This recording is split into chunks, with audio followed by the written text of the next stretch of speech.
Healing Trauma Through Sandplay Therapy by Freedle. 13-year-old Liv, pseudonym, sat on her front porch in shock as emergency vehicles, reporters, and crime scene investigators invaded her small family ranch. The night before, she lost her two cousins and playmates to a double murder-suicide at the hands of her beloved uncle. He shot them both in their sleep and then took his own life. They lived next door. Liv came to sandplay therapy 2 months later after she experienced this traumatic loss. At that time, she was unable to speak of the event.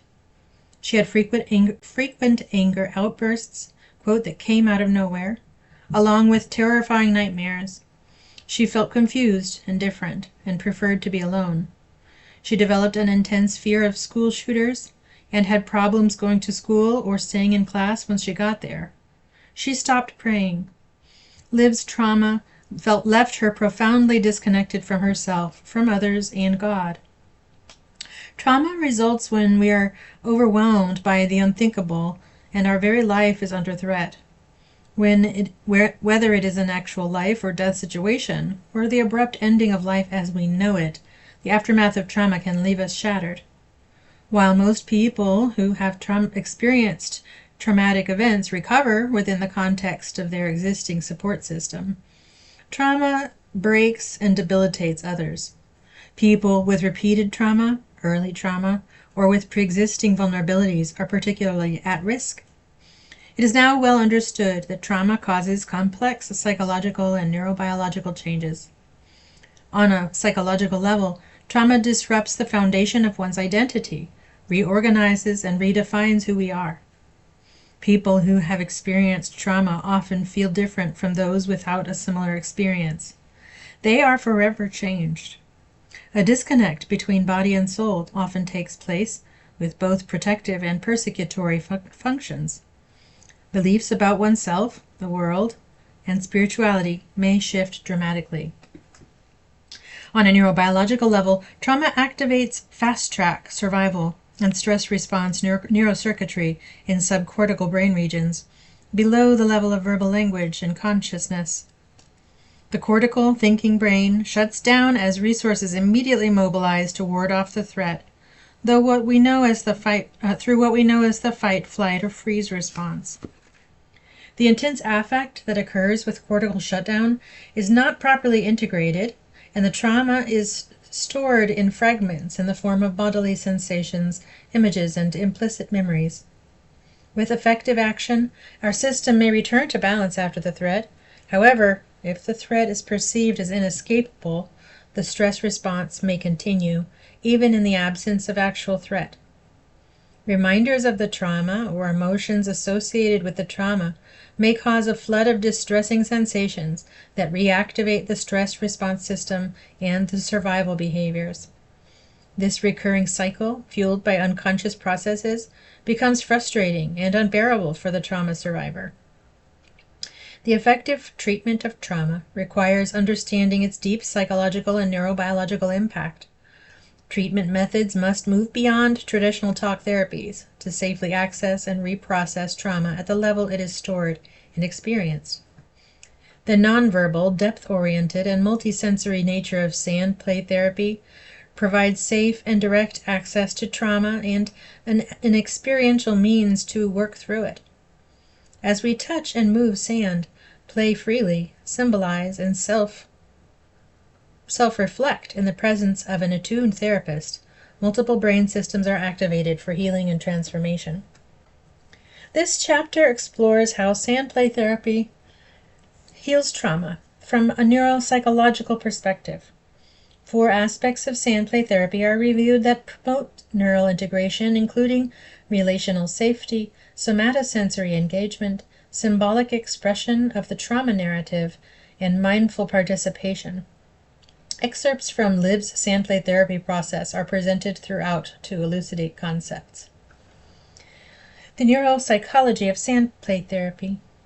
The neuropsychology of sandplay therapy involves understanding the brain, the psyche, and the dynamic interplay between them that drives neurodevelopment and transformative change in this therapeutic context. A neuropsychological perspective moves beyond a mechanistic view of human behavior to posit an interactive and enlivened relationship between brain and psyche. The brain is a biological organ activated by the psyche. In turn, ever-evolving psychological change and transformation occurs with neurodevelopment. This section contains a brief overview of the basic principles of neurodevelopment, Jung's conceptualization of the psyche and the process of individuation, in neural integration as defined in the field of interpersonal neurobiology. Together, these concepts lay the foundation for a neuropsychological perspective of how sandplay heals trauma. The brain.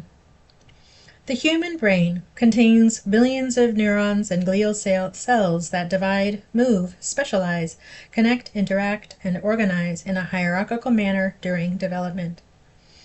Waves of neuronal activity move from more primitive, earlier developing brain regions such as the brainstem, diencephalon, and the limbic system, upward to the later developing cortex. Associations between sensory input, emotions, and thought occur based on what is stored from prior experience. Although genes play a role in brain structure and potentialities, the brain develops over time in response to our inner and outer experience in a use-dependent manner. Furthermore, the brain develops in the context of relationship. The brain contains a complex system of feedback loops. Every system and cell in our body also has feedback loops that communicate with each other and with the brain. When we touch something or someone, the receptors in our fingers send signals to the brain through somatosensory channels. Touch is associated with emotion and thought, and our brain sends signals back to our muscles, joints, and hands indicating what to do next. The mere thought of touching or being touched also activates the brain. Depending on the sensory input and its interpretation, the brain releases hormones and neurotransmitters to support the process. Touch that is interpreted as loving may release oxytocin and move us closer to another person. Conversely, unwelcome touch may be interpreted as dangerous, releasing stress hormones and causing a trauma response. Many feedback loops occur simultaneously, between and among brain systems and structures in a coordinated manner. Although there is a natural tendency toward homeostasis, trauma can disrupt feedback systems. With billions of neurons in the brain and trillions of synaptic connections, the possibilities for connection and growth are endless. Therefore, one may wonder, what directs this complex system of feedback loops and synaptic connections? The psyche. According to Jung, the psyche is, quote, the source of life, and, quote, the prime mover, connecting the body, mind, and spirit. Psyche also connects us to other people, the natural world, and to a deeper universal order that Jung called unus mundus. Broadway and McCord referred to sandplay therapy as the silent workshop of the psyche, and noted, quote, there is magic in our therapeutic work that can never be brought into consciousness. The psyche contains conscious and unconscious elements that interact with the brain. Jung believed that the psychic and the physical, quote, are essentially connected through reciprocal action, although the actual nature of this relationship is still completely outside of our experience. Although the nature of brain-psyche interaction remains largely a mystery, the results of this dynamic exchange manifest in many ways. Bodily sensations, affective states, perceptions, dreams, intuition, thoughts, behavior, synchronicities, and moments of grace and oneness all reveal psyche and brain at play. In sandplay therapy, the interactions between psyche and brain are not only robustly stimulated, but are also made visible through images. Kalf noted that by entering a sandplay process in the safe presence of the therapist, one submits to the law of the psyche. Elements of the psyche naturally interrelate. Encounters with one's sacred and directing center take place, and there is movement toward wholeness of personality. The process of what Jung called individuation is activated. Jung described individuation as an inborn, ever-evolving journey of psychosynthesis with transformative results. Individuation involves expanded consciousness through the successive assimilation of unconscious parts of the psyche, including complexes, shadow, and self. Jung emphasized the ongoing process of individuation over an endpoint or goal, and believed that in striving toward individuation, one finds meaning and purpose in life. Sandplay therapy and the individuation process transcend and synthesize divisions in the psyche. This creates new connections, and there is psychological growth. Due to the interconnectedness of psyche and brain, this psychological change influences and is influenced by neurodevelopment. In the following section, we will explore the process of neural integration. Just as neural integration involves connections of previously differentiated neurons or neural networks, resulting in self-regulation and balance, so Jung's individuation process involves integration of parts of the psyche and the whole of the personality. Neural integration and individuation parallel one another, and dynamic interactions between brain and psyche underlie both processes. Cozzolino described psychotherapy on neural integration. Cozzolino, 2002, described psychotherapy as, quote, an enriched environment designed to enhance the growth of neurons and the integration of neural networks, end quote. Cozzolino proposed that the integration of neural networks is the key to mental health and occurs through multiple pathways along vertical and horizontal planes. Cozzolino emphasized the role of, quote, top-down cortical thought processes and, quote, left-right language production in mediating the, quote, reflexes, impulses, and emotions generated by the brainstem and limbic system. Cozzolino contended that neural integration is enhanced by a number of factors, including, but not limited to, a safe and trusting relationship, new experiences, activation of multiple neural networks, and co-constructed narratives. Siegel defined neural integration as, quote, the linkage of differentiated neurons within the brain, resulting in optimal self-regulation and balance. Siegel noted that the middle prefrontal cortex, with its rich interconnections made between the cortex, thinking brain, and the limbic system, emotional brain, plays an important role in self-regulation and neural integration. Siegel emphasized the role of mindfulness and focused awareness of present experience in promoting neural integration. Siegel defined characteristics of an integrated system using the acronym FACES, noting that with neural integration, one becomes more flexible, adaptive, coherent, energized, and stable. Perry and Dobson discussed a similar concept to neural integration called cortical modulation. Cortical modulation in the neurosequential model of therapeutics refers to the capacity for top-down executive brain functions to regulate lower, more primitive neural networks. Cortical modulation involves a self-regulatory capacity and the cortical mechanisms of self-control, and depends on adequate functioning of earlier developing brain structures.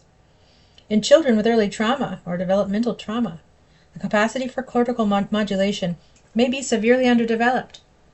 Lacking the ability to self-regulate, the child behaves in an immature, reactive, and impulsive manner. Caregivers and friends feel frustrated, leaving the child feeling demoralized, misunderstood, rejected, and unloved. NMT emphasizes the importance of matching therapeutic methods with neurodevelopment in order to optimize brain development, mediate the stress response, and break the negative cycle of frustration, shame, and developmental adversity. For example, a child with limited cortical modulation capacities may be neurodevelopmentally incapable of benefiting from cognitively predominant interventions, such as cognitive behavioral or talk therapies. Instead, bottom-up somatosensory methods targeting lower brain stems are necessary and foundational for these children. Bottom-up strategies are also critical in helping other people who have experienced trauma. Examples of bottom-up strategies include tracking somatic sensations, yoga, as well as patterned, repetitive, rhythmic activities with an attuned caregiver. These patterned rhythmic activities may include interventions such as massage, drumming, deep breathing, or walking. Comforting, repetitive, and sensory-based play therapy activities such as sandplay are also examples of bottom-up strategies. In a prior inquiry, the author studied sandplay therapy and the individuation process in adults with traumatic brain injury. A pattern emerged, revealing an underlying mechanism for how sandplay heals trauma. I refer to this as, quote, sandplay's sensory feedback loop. By experiencing sandplay through the senses, for example, seeing and touching, participants became directly connected to their bodies, feelings, and creative energies. As subjects interacted with the sand on a sensory level, they described bodily sensations such as stimulation and calming, had highly emotive experiences such as sobbing, and tapped into creative energies. Next, they described experiences of self-discovery and new possibilities for their lives. This pattern occurred in the safe presence of the therapist. It repeated itself multiple times within the same therapy session and over a series of sessions. By way of sandplay's sensory feedback loop, participants progressed through 7 phases of psychological development, likened to an individuation journey. Badenoch described a remarkably similar process of brain activation and integration in sandplay. She noted that by placing hands in the sand, quote, there is an immediate connection between body, feeling, and sometimes thought, end quote. Seeing and touching the sand, quote, activates a confluence of sensory streams, and the whole experience encourages vertical brain integration, linking body, limbic region, and cortex in the right hemisphere. Both cerebral hemispheres engage as the symbolic world unfolds into words and meaning-making. All of this information converges in the middle prefrontal cortex. Liv's sandplay process provides a window into how sandplay therapy heals trauma and promotes neural integration.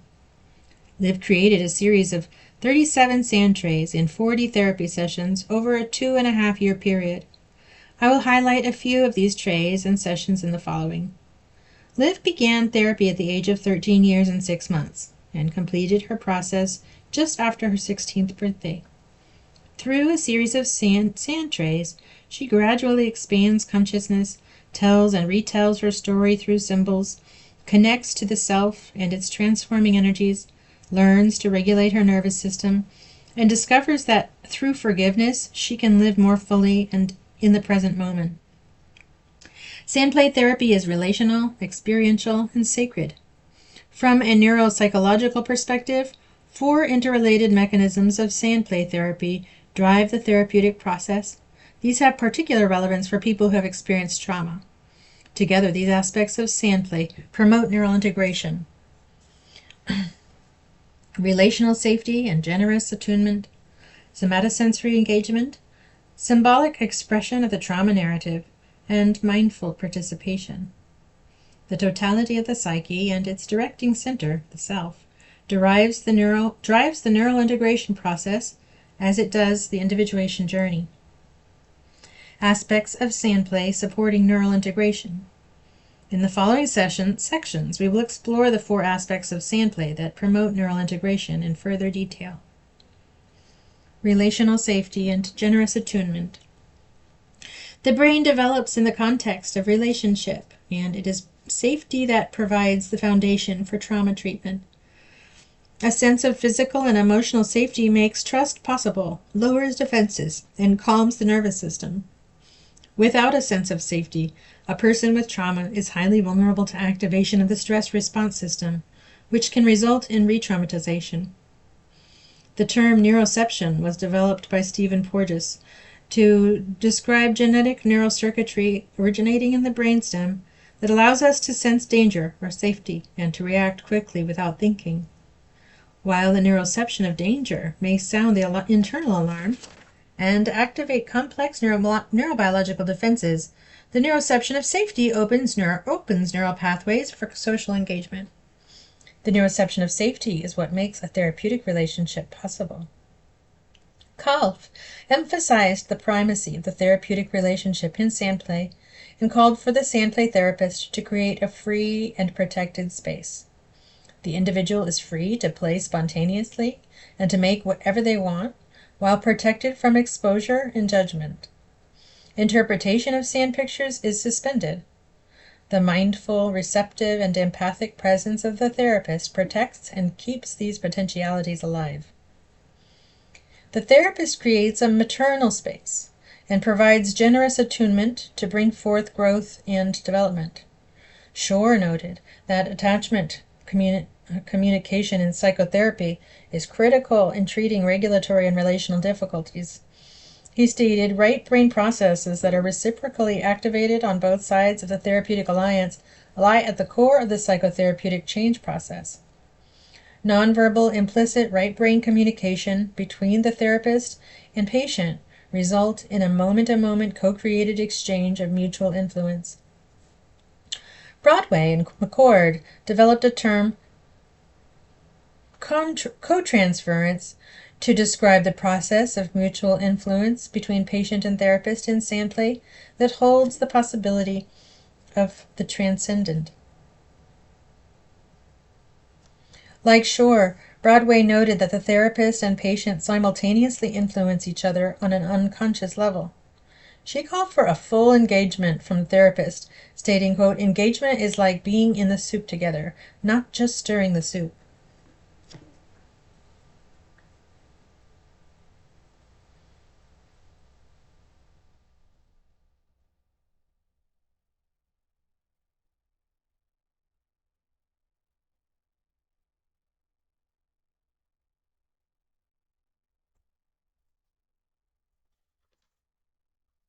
The mirror neuron system and the empathic response also play a role in the moment-to-moment unconscious processes in therapy. As the therapist hears the trauma story or sees images, the brain may unconsciously imitate the action as if it were happening to him or her. In turn, the therapist's response activates the patient below the level of conscious awareness. Practicing mindfulness during therapy enables the therapist to be more fully aware of these implicit exchanges and to respond in kind. Mindfulness may also help the therapist complete the neurological empathy loop and prevent vicarious trauma. Furthermore, Balfour encouraged the Jungian trained therapist to activate the transcendent function in this, quote, shared neuronal unconscious space. In doing so, the therapist can transmit hope for new possibilities. When the mindful and fully engaged therapist offers relational safety and generous attunement, a profound state of resonance between the therapist and the patient may result. Although the therapist and the patient are separate individuals, together they create an integrating third entity wherein their psyches meet and something new emerges. There was a particular moment in my work with Liv when I first noticed our synchrony. It was 3 months into treatment, when she created her 9th sand tray. Although she had wept frequently in therapy about how much she missed the boys, she had not yet expressed her intense fear or anger. Then one evening she created a tray depicting her neighborhood and the river beside her home, where she and the boys played together. Liv, Tray 9.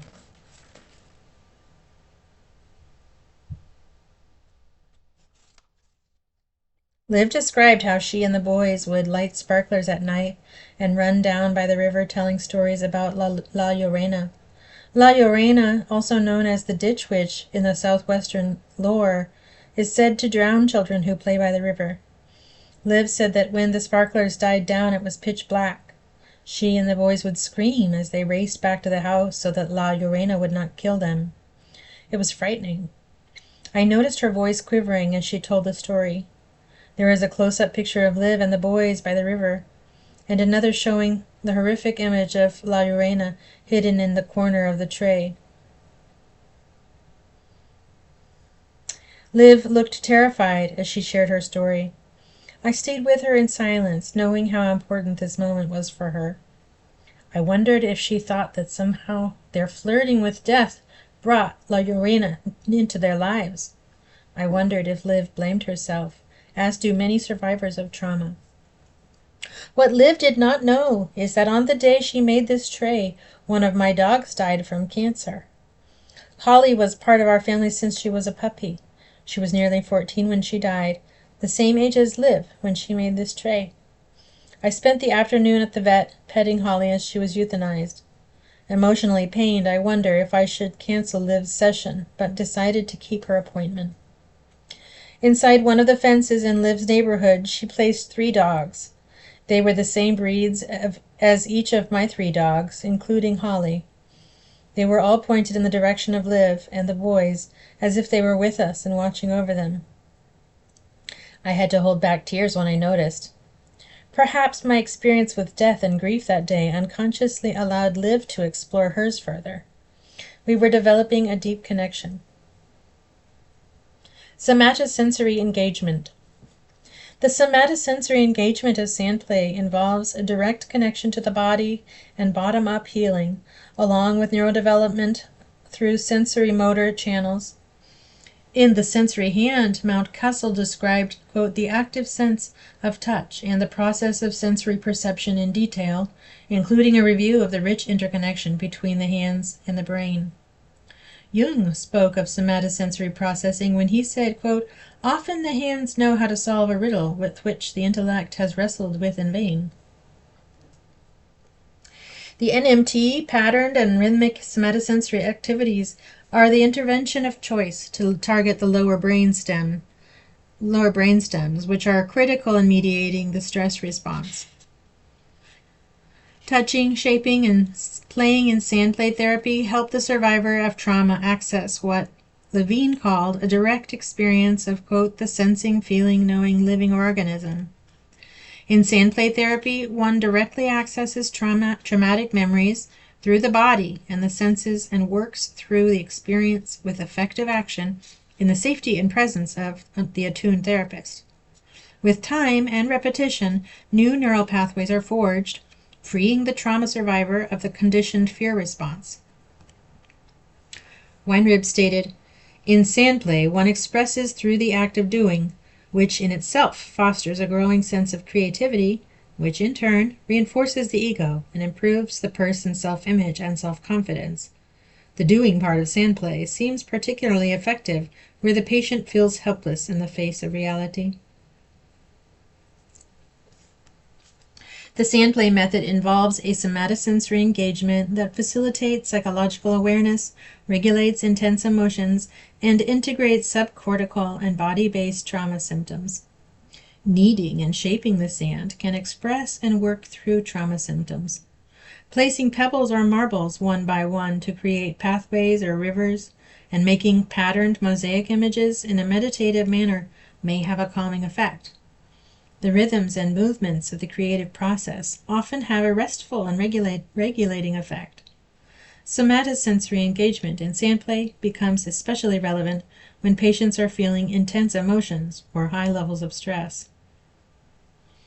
Liv experienced the highest intensity of distress and traumatic symptoms in the middle part of her treatment. During the first 9 months, many aspects of her psyche remained frozen and isolated from the trauma. She often expressed her sadness and loss by making icy winter scenes and sharing memories of the boys. Over time, the elements of fire, earth, wind, and water became more prominent in her work, and symbols of death and rebirth were introduced. With these connections established, her consciousness expanded. With expanded consciousness, Liv's psyche began to thaw, and her trauma symptoms intensified. These symptoms included overwhelming fear and horror, intrusive thoughts, vigilance, agitation, and physiological symptoms such as trembling and sleep disturbances. When Liv came to therapy with these trauma symptoms, she often went quickly to the sandplay room while she was still in a state of upset. During this phase of her sandplay process, her somatosensory engagement markedly increased. Liv poured water in the tray and spent a lot of time massaging and molding the sand while she released emotional pain and visibly settled. She then formed mosaic images by carefully placing rocks, crystals, and colored glass beads one by one in the sand. Her presenting state and neurodevelopmental needs drove her play.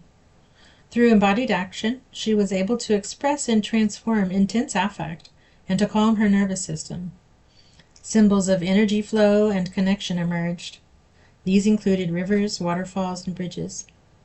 Liv's work in sandplay facilitated integration and provided a visual and symbolic representation of the neural integration process. To illustrate Liv's somatosensory engagement and neural integration, we will examine 4 trays created during the middle phase of treatment, when she was most highly distressed. Each involves the flow of a river. Jung compared the flow of the river to libido, or the life force.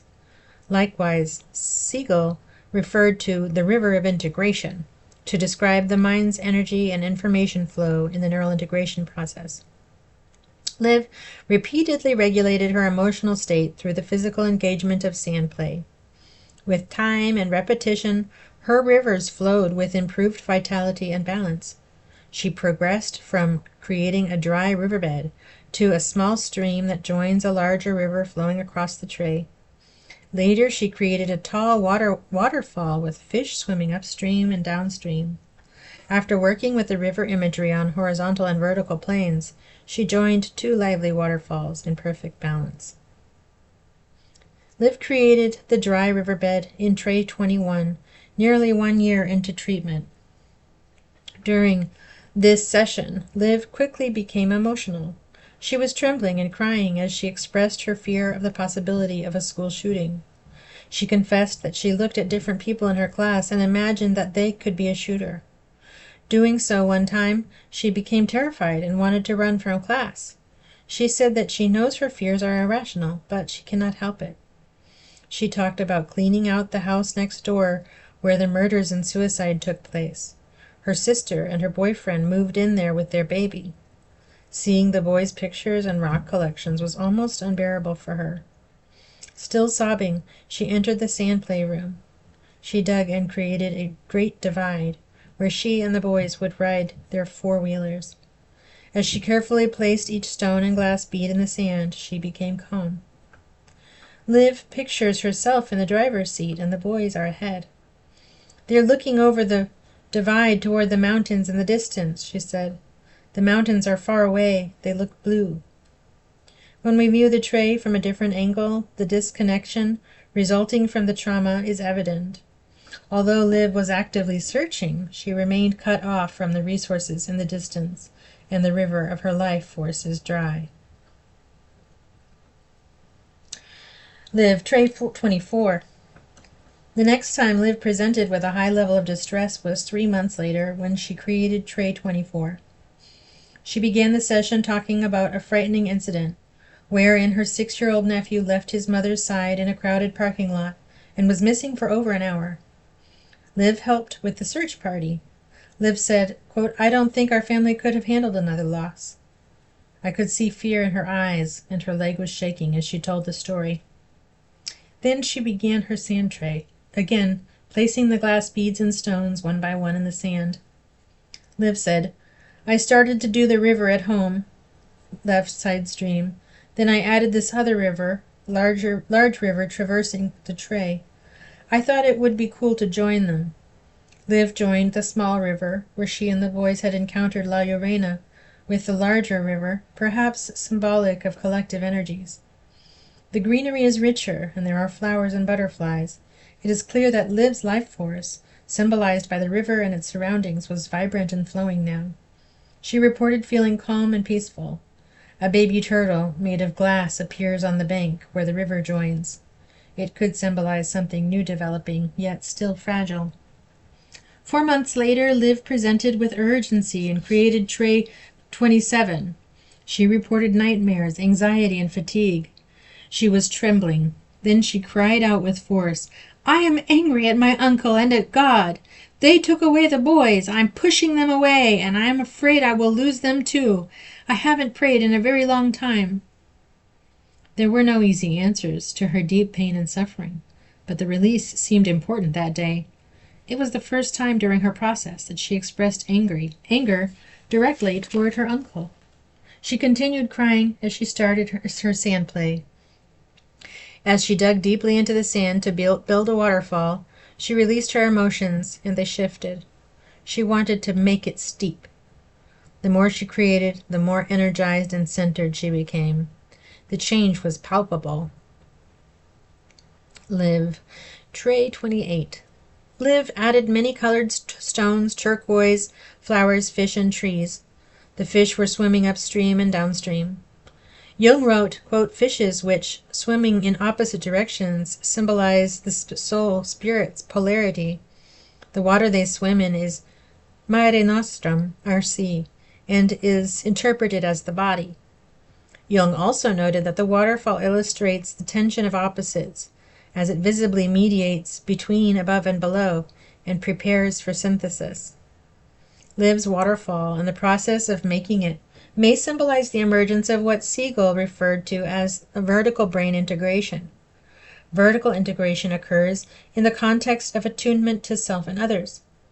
The process involves a flow of energy and information that links body, subcortical brain, limbic system, and cortex through the middle prefrontal cortex, a highly integrated region of the brain.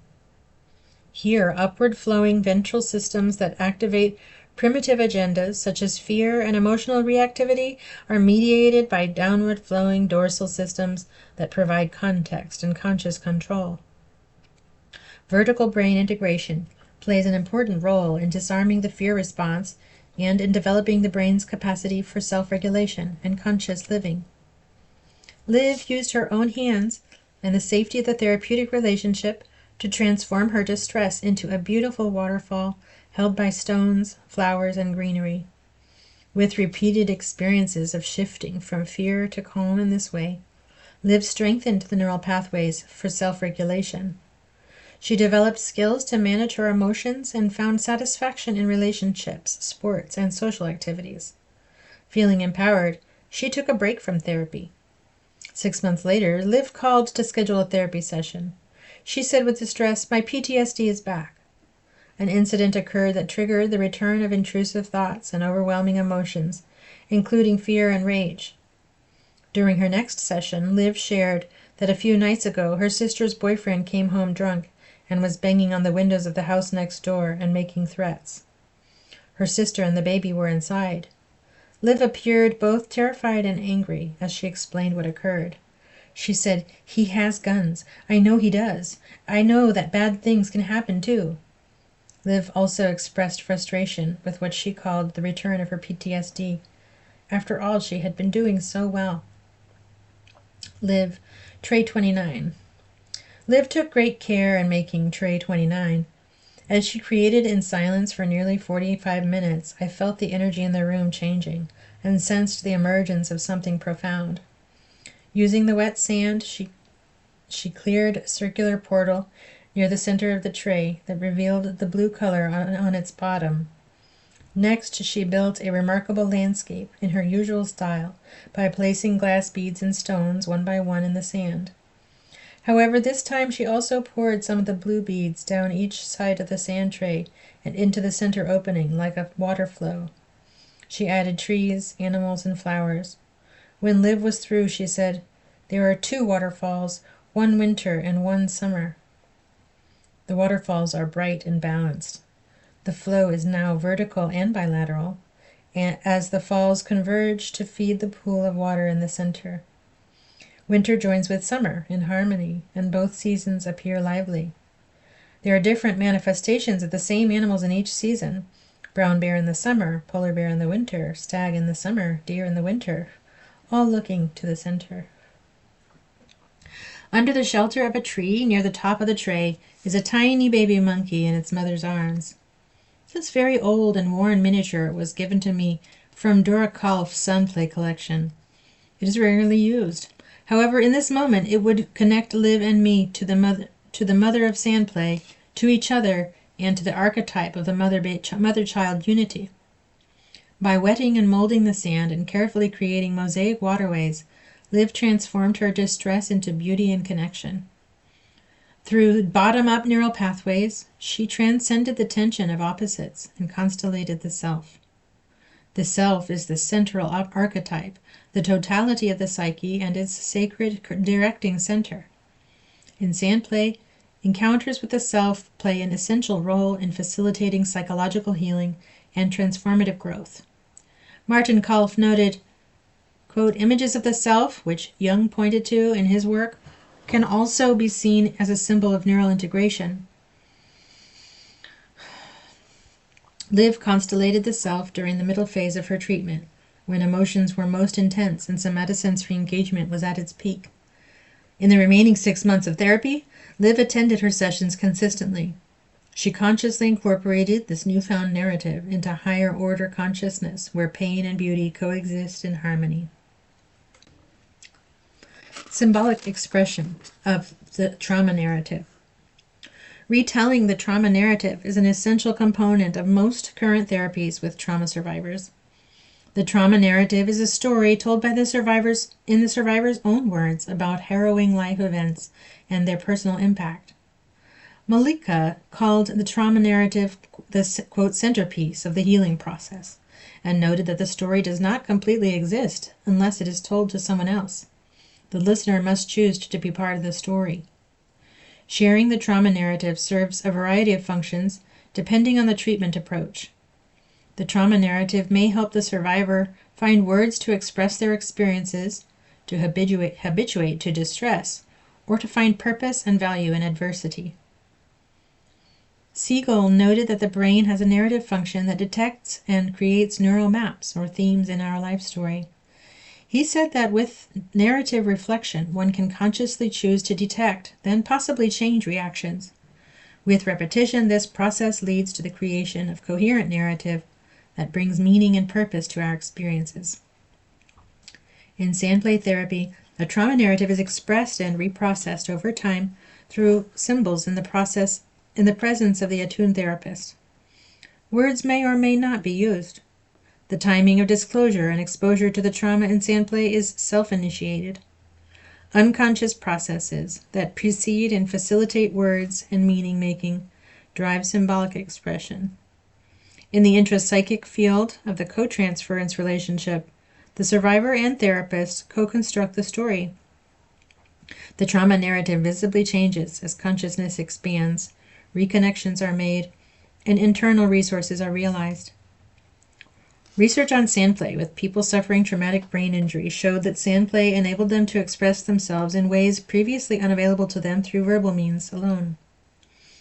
Youth with co-occurring trauma and substance use disorders endorsed sandplay as the most helpful part of their intensive outpatient treatment program, stating in particular that sandplay, quote, makes you use your imagination, such that, quote, stories come out, and, quote, you can see what things can be done.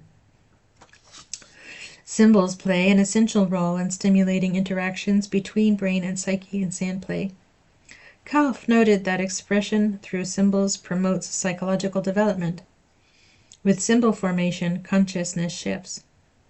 Martin Kalf observed that, quote, living symbols call for the participation of the whole being, and that an understanding of symbols requires each of the 4 functions: thinking, feeling, sensation, and intuition. Jung described symbols as activated residues of the psyche that carry multiple meanings and can never be fully knowable. Symbols unite opposing energies and transcend the constraints of the conscious mind. Likewise, studies in neuroscience show that symbols function as, quote, condensed pieces of knowledge that spark neuronal activation, coordination, and prediction across brain regions. When there is activation across brain regions in neural network modeling, neural hubs develop to integrate multisensory information. These neural hubs strengthen communication within and between systems. Hence, when the trauma narrative is told through symbols, there is a greater potential for resourcing and integration on a psychological and neurobiological level. Liv shared her trauma narrative in many forms throughout her sandplay process, developing conscious awareness and acquiring additional resources along the way. One day, Liv vented her anger toward a substitute teacher who lost her homework. I was taken aback by the intensity of her anger and the horrific scene that appeared in her tray. Tray 17. The evil queen figure that represented La Llorona in an earlier tray presides over this place with her king.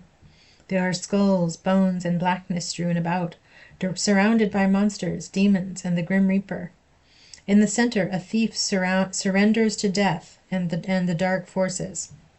In one corner, there is a gruesome candelabra that impales 3 severed heads. Liv paused and said, "I wonder what this is. Maybe a rock band or something." Liv was only aware of her anger toward her teacher. She was not conscious of the intense nature of her reaction and its relationship to her traumatic experiences. Siegel noted that it is likely that Liv was experiencing a segregation of implicit and explicit memory here, such that she had no realization that the memory was from the past, not from the present. Although Liv lacked awareness, she established the neuronal connections necessary to support her psychological healing and the neural integration process through the symbolic expression of her trauma narrative in the sand. After this pivotal sand tray, Liv entered the middle phase of treatment, described in the previous section. Through somatosensory engagement, she expressed and reprocessed intense emotions and memories related to her trauma with increasing conscious awareness. She manifested the self and progressed to her last phase of treatment. Mindful participation. Sandplay therapy has roots in Eastern contemplative traditions. In sandplay, one silently retreats from the external world and focuses inward. As awareness expands through the senses, sandplay calls for mindful participation. Attention focus is on the present moment, and curiosity is stimulated through sensory experience, play, selection of miniatures, and reflection. Over time, sandplay becomes a form of meditation that leads to transformation of energies, manifestation of the compassionate heart, and the discovery of self. Esch held that mindfulness and meditation are both conducted with an attitude of focused attention and are associated with higher order consciousness. Studies in neuroscience find that mindfulness and meditation become antagonists of the stress response by strengthening the capacity of the prefrontal cortex to mediate activity from the amygdala. Many benefits result from these practices, including improved self-regulation and self-perception, as well as experiences of connectedness, affiliation, and acceptance. During the remaining 5 months of therapy, Liv recognized an improved connection to herself, others, and God. She awakened to her senses and found forgiveness in her heart. A few excerpts from her last phase of therapy follow to highlight these concepts. Liv Tray 31 shows a pathway of river rocks that leads to a single pagoda in the center. The pagoda functions as an axis mundus, connecting heaven and earth. Liv said, "This is a peaceful place where I can pray." A few weeks later, Liv announced that she was feeling closer to God. After much thought, she decided she is ready to forgive her uncle. She said, "I have been angry too long. It's time to take my life back." In Tray 33, Liv made a similar scene to the place of prayer in Tray 31. In the center, a man asks for forgiveness. Liv's trauma narrative is being rewritten. Where a thief once surrendered to dark forces, a man now kneels before an angel and finds forgiveness. Neil stated, "This is the place I go to in my heart. Now there is forgiveness." A few sessions later, Liv presented with heightened sensory awareness. This time she was joyful. Liv and her friends were planning her 16th birthday party at a trampoline center. She also told me that the girls were reading novels with, quote, "really good sex in them." She played actively in the wet sand the entire session without using miniatures. As she swirled the sand in large circles, she shared spontaneously, "I like hot guy calendars and red chili in my chicken soup. My grandmother taught me that. I like fresh snow on the ski mountain. It's so pretty, and once I ate a whole bag of chips in one sitting and went to school with potato chips in my hair." We laughed together nearly an hour. Then Liv put her handprint in the sand and left. On the way home, I was still smiling, thinking of Liv and how connected to life she had become. In her next session, Liv talked about selecting classes for the next school year. She was enjoying activities with her friends and was pleased with the support they offered each other. A young man asked her to the prom because he noticed that she smiled a lot. Liv giggled, saying, "Good thing he didn't know me before. Remember how angry I was?" Liv then made a sand tray of a beaver making a dam in a green and gold forest. She said, "This is the beaver's home." Here a beaver regulates, in tray 35, here a beaver regulates the flow of the river. Liv is now at home, regulating the flow of her energy and emotions in everyday life. Jung stated that in the performance of work, the beaver functions like a machine, transforming natural energies into manifold applications. Likewise, humans utilize psychic connections for the transformation of libido. In our remaining time together, Liv asked me to take her to visit her uncle's grave. When we got there, she offered blue and black stones from her sandplay process. She thanked her uncle for giving her the boys to grow up with and for taking them to beautiful places. Together we traced a heart in the sand.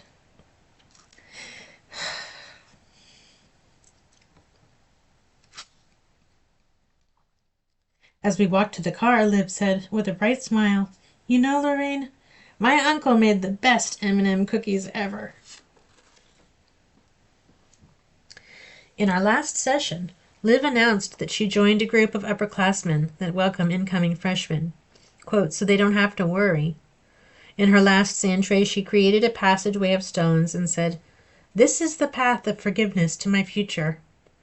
It all comes from here. I'm aware now, really aware. I'm aware of the really bad stuff, and I'm aware of the beauty. Thank you." Conclusion. Effective treatment of trauma must address its deep psychological and neurobiological impact. The nonverbal, depth-oriented, and multisensory nature of sandplay therapy provides safe and direct access to trauma at the level it was experienced, and an experiential means to work it through. As we touch the sand, play freely, symbolize, and self-reflect in the presence of an attuned therapist, we connect to the body, activate multiple brain systems, and expand consciousness. In doing so, the natural healing capacities of the brain and psyche that were disrupted by trauma are restored. A neuropsychological perspective on sandplay recognizes the dynamic interplay between brain and psyche that brings forth neural integration and psychological healing. Neural integration involves the growth of neurons and the linkage of previously separated neural networks. Like individuation, neural integration results in a greater sense of balance and well-being. 4 interrelated mechanisms of sandplay therapy promote neural integration with particular relevance for people who have experienced trauma. Relational safety and generous attunement by the therapist opens neural pathways for social engagement and implicit mutual influence. Somatosensory engagement provides a way to access and reprocess trauma through the body and the sensory system. Symbolic expression of the trauma narrative stimulates connections within and between brain regions, develops internal resources, and expands conscious awareness. And last, mindful participation enhances self-regulatory capacities and higher-order consciousness.